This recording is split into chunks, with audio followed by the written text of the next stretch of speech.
Every night, you perform the most mysterious act in the universe, and you don't even realize it. You lie down, close your eyes, and then you vanish. Not your body, not your breath, but you, the one who thinks, worries, plans, remembers, simply disappears. And here's what will disturb you. You have absolutely no idea where you go. Tonight, when you surrender to sleep, you'll dissolve into something so profound, so utterly beyond your daily understanding, that if you truly grasped what happens, you'd never take consciousness for granted again. But we've been conditioned to treat this daily death and resurrection as ordinary. How fascinating that the most extraordinary journey you'll ever take happens every single night, and you've been sleepwalking through it your entire life. Now, let's begin with something rather unsettling. Every evening, you perform what amounts to voluntary suicide. Oh, don't worry. I'm not being dramatic. I'm being precise. Think about it. What you call yourself, this chattering, thinking, experiencing being, willingly steps into oblivion. You see, we've become so accustomed to this nightly disappearance that we've stopped noticing how absolutely extraordinary it is. Your thoughts stop. Your sense of time evaporates. Your precious identity, all those opinions, memories, and concerns you clutch so tightly, simply dissolves. And yet, somehow, mysteriously, something continues. Something that isn't quite you, but isn't quite not you either. It's as if every night you're given a demonstration of what the Buddhists call the void, that space of pure being that exists when the ego takes a holiday. But here's what's truly fascinating. We treat this daily miracle as though it were nothing more than maintenance, like charging a battery or defragmenting a computer. How wonderfully we've managed to make the mystical mundane. Now, let's examine this disappearing act more closely. What exactly vanishes when you fall asleep? Your name doesn't matter anymore. Your job, your relationships, your endless to-do lists, gone. All those things you think define you simply aren't there. The person who was worried about tomorrow's meeting, who remembered yesterday's conversation, who has opinions about politics and preferences about coffee, that entire construction just stops. It's the most complete forgetting imaginable. And yet, curiously, you don't experience this as loss or death. There's no sense of tragedy in deep sleep, no mourning for the vanished self. Why? Because the one who could mourn has also disappeared. This is what I find deliciously paradoxical. Every night, you prove that you can exist perfectly well without being yourself. In fact, you might say you exist more purely, more essentially, when all the psychological furniture has been cleared away. But here's the uncomfortable question this raises. If you can be so completely without your identity every single night, what does that tell us about the reality of this identity you defend so fiercely during the day? Is less than #0. 5 hashes greater than. Could it be that what you think you are is far more optional than you've been led to believe? Now we arrive at something truly puzzling. During your waking hours, there's always this sense of someone watching, isn't there? An observer behind your eyes, a witness to your thoughts, a constant companion who never seems to sleep. You might call it consciousness, awareness, or simply I. This watcher is so persistent, so reliable, that you've probably never questioned its permanence.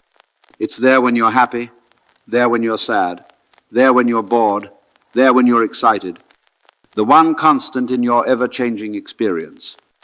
But then sleep arrives, and this eternal observer, this supposedly permanent witness, simply isn't. Not unconscious, that would imply something is there to be unconscious.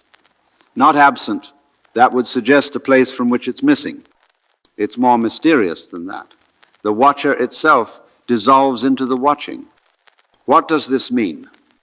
Well, it suggests something rather revolutionary about the nature of consciousness itself.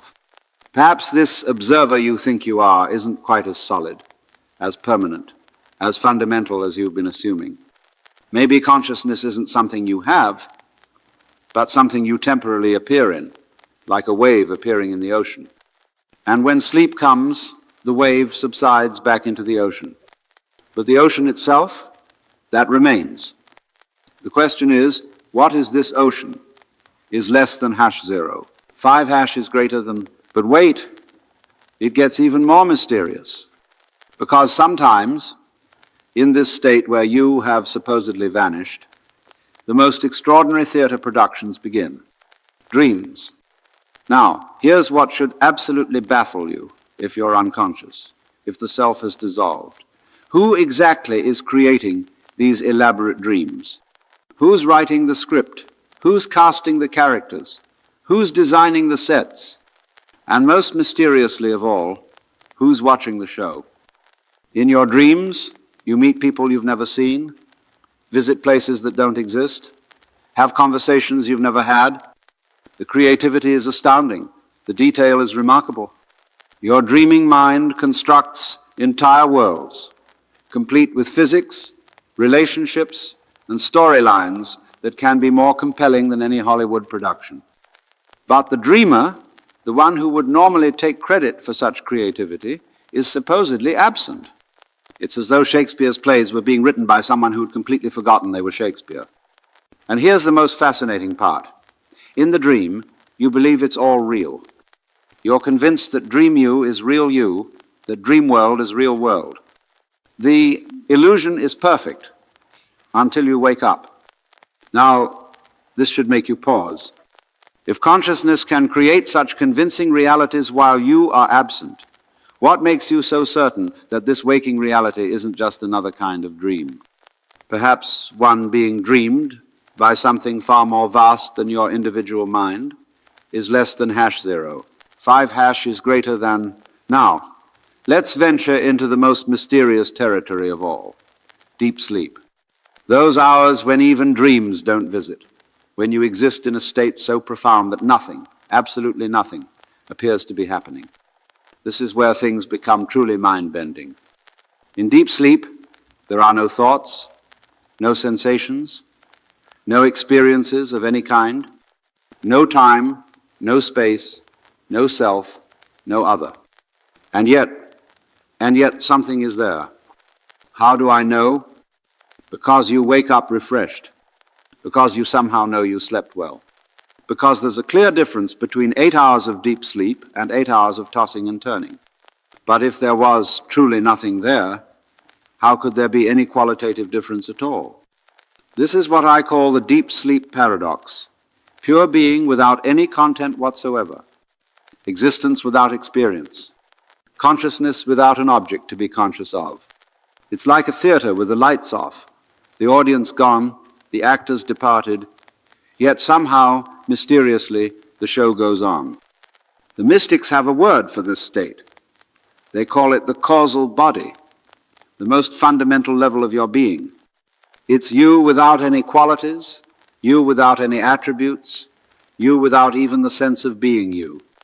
Pure existence, aware of itself, without needing to think about it. What's shocking is that you visit this state of perfect peace, perfect wholeness, perfect being every single night. The very thing you're searching for in meditation, in philosophy, in religion, you experience it naturally every time you fall into deep sleep.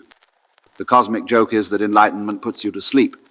Now we're approaching something that might disturb your carefully constructed sense of self. Because what sleep reveals is this: consciousness doesn't need you to exist. Think about it carefully. Every night, your personal identity, your name, your history, your personality, your preferences, completely disappears, and yet awareness itself continues. It's like discovering that the light in your room doesn't actually belong to the lamp. The lamp just temporarily shapes and focuses a light that exists independently.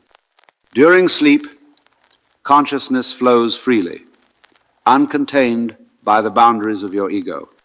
It's no longer your consciousness, It's simply consciousness itself, playing through the instrument of your nervous system like wind through a flute. The flute doesn't own the wind, it just gives it temporary form and melody. This is what the ancients meant when they spoke of the universal mind, the cosmic consciousness, the Buddha nature. They weren't talking about some grand, otherworldly concept.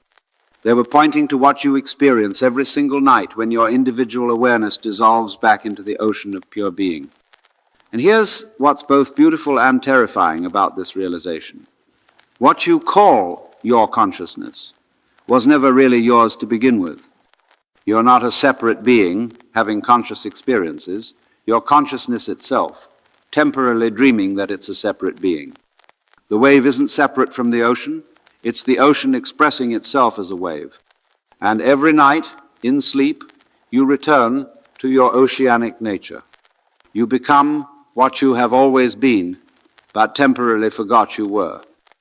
Now, let's examine something equally mysterious, how you manage to reassemble yourself each morning. Because that's what happens, isn't it? After hours of complete dissolution, somehow all the pieces of your identity magically come back together again. Watch this process carefully the next time you wake up. First, there's just pure awareness. No sense of being anyone in particular, no memory of yesterday, no anticipation of today. Just consciousness awakening to itself, like the first light of dawn. Then, gradually, the familiar structures begin to reassemble. Oh yes, I'm John. I live in this house. I have this job. I was worried about this meeting. Layer by layer, memory by memory, the psychological self rebuilds itself from what exactly? From nothing but pure potential. It's like watching a magician pull an entire personality out of an empty hat. And the most fascinating part? You do this reconstruction so automatically, so unconsciously, that you never stop to wonder who is doing the rebuilding. If you were truly gone during sleep, who remembers how to put you back together? If your identity was genuinely dissolved, what force knows exactly which thoughts, which memories, which personality traits belong to you is less than #0. 5# is greater than. The answer is both simple and profound. The same intelligence that grows your hair, beats your heart, and digests your food. The same wisdom that knows exactly how to transform a seed into a flower without any conscious effort on the seed's part. Your ego doesn't reconstruct itself. It's reconstructed by a far deeper intelligence that you rarely acknowledge. Now we arrive at the truly shocking realization. Everything I've been describing about sleep, the dissolution of identity, the flow of consciousness without a container, the mysterious intelligence that operates without your supervision, this isn't just happening at night. It's happening right now in what you call your waking life. You see, the only difference between sleeping consciousness and waking consciousness is that in waking, there's the persistent illusion of someone in charge. The ego steps forward and claims ownership of the entire process. I am thinking these thoughts. I am making these decisions. I am living this life. But look more closely. Did you decide to have that thought that just occurred to you? Did you choose to fall in love, or did it happen to you? Do you control your heartbeat, your digestion, your immune system?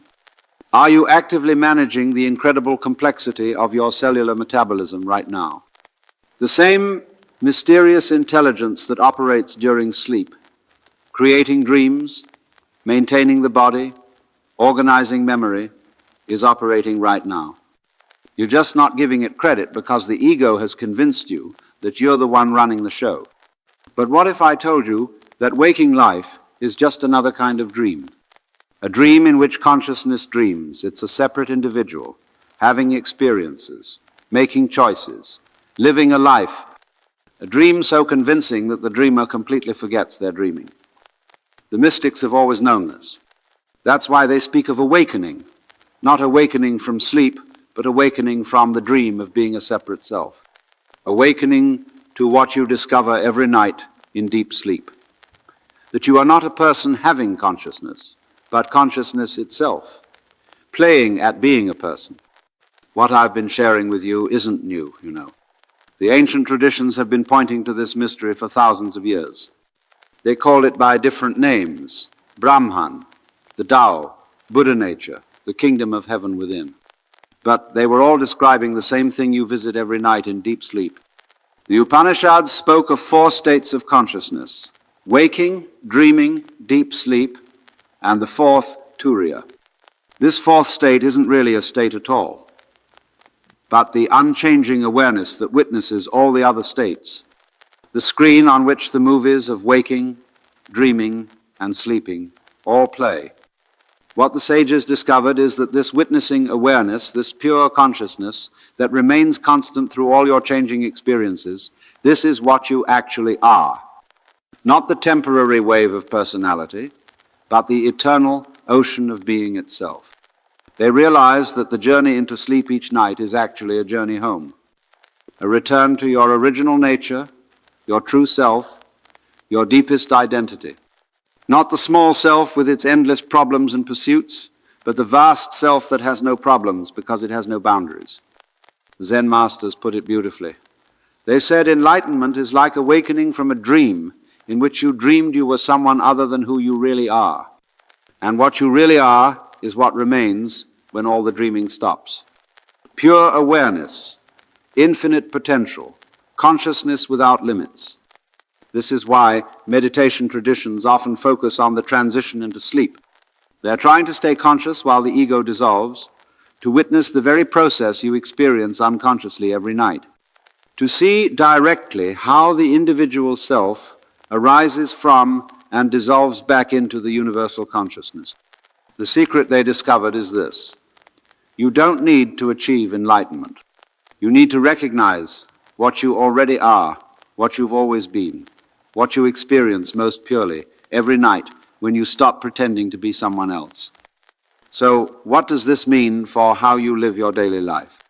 Well, it changes everything and nothing at all. You still wake up, still brush your teeth, still go about your business, but now you know something profound about what's really happening.